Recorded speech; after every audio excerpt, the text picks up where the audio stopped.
ఒక వింత ఊరుంది. ఆ ఊరి పేరు రేపటి నుండి. ఆ ఊరిలో ఎవరు ఏ పని చెయ్యాలన్నా ఒకటే మాట అంటారు. రేపటినుండి చేస్తా.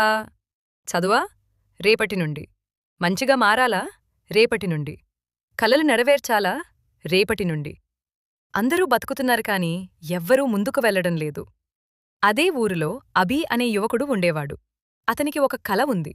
ఊరు వదిలి పెద్ద జీవితాన్ని గెలవాలి. కాని అభి కూడా రోజూ రేపటి నుండి మొదలెడతా అని చెప్పేవాడు. ఒకరోజు ఆ ఊరికి గడియారాలు అమ్మే ఒక వృద్ధుడు వచ్చాడు. అతను ఒక్క గడియారమే అమ్ముతున్నాడు. అభి అతనిని అడిగాడు, దీనిలో ప్రత్యేకతేంటి?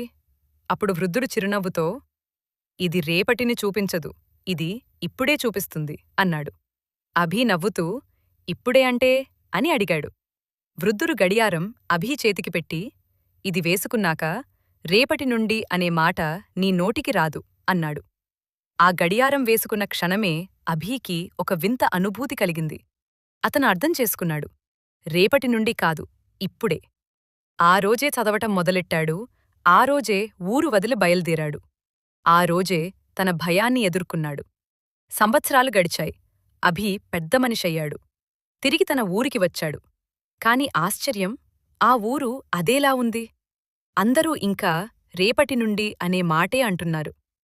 అప్పుడే అభీకి నిజం అర్థమైంది.